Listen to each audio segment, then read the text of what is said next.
Established in 1889, the Denver Public Library has been an enduring pillar of the Denver community for over 130 years. Today, we will go on a journey back in time, exploring what libraries were like in the 1950s and tracing their remarkable transformation and evolution through today. There have been so many accomplishments since the 1950s, it's hard to start to categorize them. Obviously, the expansion of the branch network. We're here in the Ross Broadway branch, built in 1951. There were many other branches built. I was fascinated by the main library, and there weren't that many branch libraries at that time in the late 40s and early 50s. So it was easy for me to go to the main library. And the Colfax streetcar took me right there. And so I did that. I just became a library fanatic. I came to this library, probably still in elementary school. One of my recollections is when I'd be doing a research paper and you go to the card catalog like that behind me and you'd write down all your reference materials and you go to the stacks to find the books, and then you'd find lots of other things to look at and spend the whole day sitting on the floor looking at books in the stacks. And that kind of roaming was very pleasurable. In 1954, I was at Maury Junior High School, and a select few of us were invited to the special assembly, and we were told that if we so chose, we could take a field trip and we would be a part of what would have been the cadre of students to help move books from the old library to the newly built Denver Central Library at 14th and Broadway. I said, "What's that?" "That's a conveyor belt." We didn't see those kinds of things. I said, "Oh, look at that, it's moving."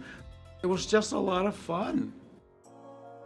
Libraries are still very much about books and reading and literacy, but over those decades since the 50s, we are so much more community-centric, people-oriented, I would say, and really helping, spread information, knowledge, education through not only books, but technology, online resources, programs for all ages, for people from all walks of life.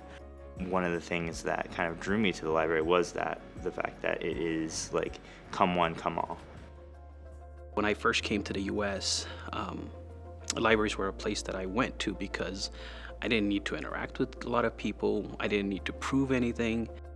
And when I saw this job posting and I saw, Amharic as being one of the languages that is beneficial with the job, I pictured myself playing a role interacting with another person who might be just like me, who's walking through the same shoes. And what I came across was this incredible family of staff and community working together, learning English, practicing for the U.S. citizenship exam, or just applying for a job. The Denver Public Library 27-branch system is historically the most visited cultural attraction in Denver, with over 4 million in-person visits annually. One of the keys to the reason why libraries are still around and still vibrant is that they've been innovative, and I think a lot of people don't know about all the innovations that have happened to provide services that are desired and needed. We try to work with folks who feel comfortable coming to the library because they may not have anywhere else to go. They might be experiencing homelessness. We are offering our services to many people who really need it. People who cannot find books in Spanish in their bookstores because they're very limited. And in the library, we're working on expanding our Spanish collection. Denver Public Library serves customers who are seeking early literacy, after-school spaces, entrepreneurship and job search assistance, immigrant and refugee mentorship, resources for life's challenges like homelessness, mental health and substance abuse, connection for older adults, books and media, a sense of community, and more. We are trying to put teen spaces in all of the branches that are large enough to hold them. And it's really important because teens want to have a voice too. coming to Hadley and working in a place there is a makerspace where now I believe you have an additional dimension to library services because you have an avenue to express your artistic side. The passage of the 2I ballot measure last year and everything that led up to it, it just stands out to me as a major achievement of the Denver Public Library. We have never had our own dedicated funding, and I think it really speaks to the trust that community has in this organization. The renovation that's currently happening is very significant. I think it's going to really remake the experience of coming to the Central Library, and I think it helps position the Denver Public Library as one of the great anchor civic institutions that it is. We want to be a library that has something for everybody.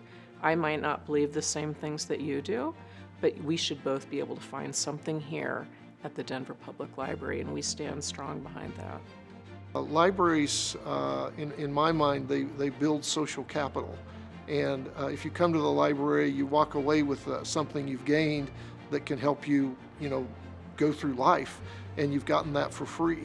And no other institution really does that. You can come in and you're going to find a book that's for you. You're going to find a program that's for you. I don't think any other institution in our society reaches more people than a library. I think libraries help us take actions to bend the arc of the universe toward the good.